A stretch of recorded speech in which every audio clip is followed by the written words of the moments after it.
Le tram-train n'a pas fini de faire parler de lui. Formidable avancée technologique pour les uns, gouffre financier sans intérêt pour les autres. En tous les cas, ce qui est sûr, c'est que samedi dernier, on inaugurait les nouvelles gares dans la vallée de la Thur. Et malgré la neige et le froid, c'était chaud.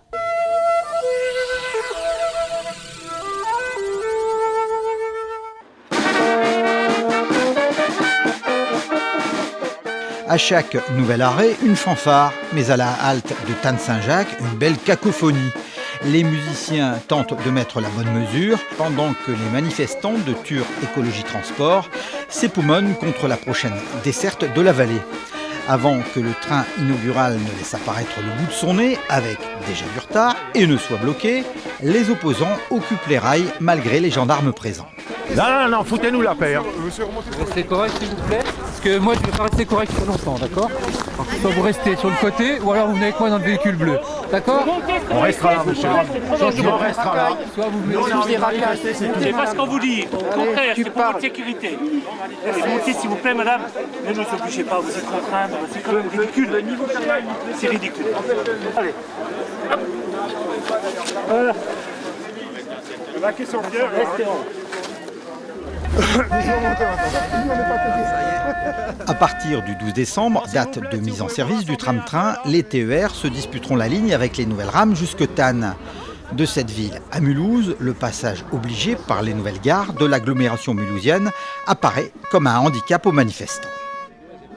J'ai eu l'exemple hier soir d'une personne, quand nous sommes rentrés par le TER à Lutterbach, qui prend actuellement le TER pour aller jusqu'à Lutterbach, qui a 7 minutes pour aller jusqu'à Lutterbach même, qui demain n'aura plus de TER, donc devra passer par l'intérieur de la ville de Mulhouse et mettra 32 minutes pour rentrer à Lutterbach, c'est tout. Les Mulhousiens avaient leur tram, et bien qu'ils sont contents, ils n'avaient pas besoin de nous embêter. Et ce jour-là, c'est à un train de tortillard que les manifestants ont emprunté la voie. Ultérieurement, à certaines heures, les voyageurs devront jongler entre TER et tram-train et changer de voiture en gare de Tannes. Benjamin est en première chaudronnerie au lycée de Pulversheim et il est amer. Tous les matins, je m'arrête à Grafenwald pour prendre une correspondance Chopin. À 6h50, j'ai ma correspondance. Avec le TR, j'arriverai à la gare, j'arrive à la gare à 6h40.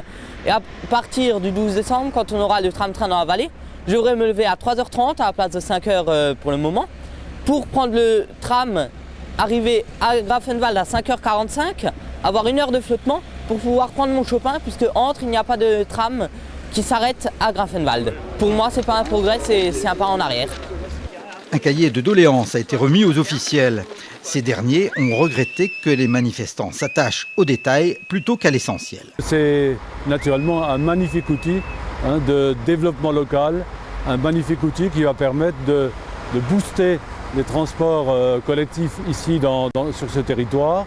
Naturellement, il y a peut-être encore des corrections à apporter à nos horaires, mais globalement, je crois qu'il donne satisfaction. Il y a quand même une grande concertation avec les usagers, avec les collectivités locales.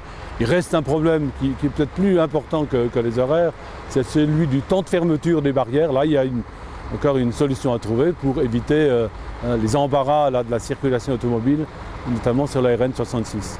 Ce que ça va changer aussi à partir de 2011 avec l'arrivée du TGV Rhône et le cadencement général des TER en Alsace, de meilleures correspondances pour l'ensemble de la vallée sur la gare de Mulhouse. Donc nous sommes dans un processus qui n'est pas encore fini, qui va maintenant progressivement à partir du 12 décembre monter en charge.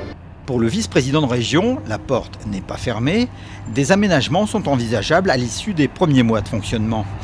D'ici là, le tram-train devra aussi convaincre les habitants du fond de vallée. Il ne va que jusqu'à Tannes. Et d'autre part, ces temps de parcours sont prolongés, c'est long, ça n'a pas de sens. C'est beaucoup d'argent qui a été dépensé pour peu de résultats. Et lors de l'inauguration officielle du tram-train le 12 décembre, nul doute que les opposants vont de nouveau donner de la voix.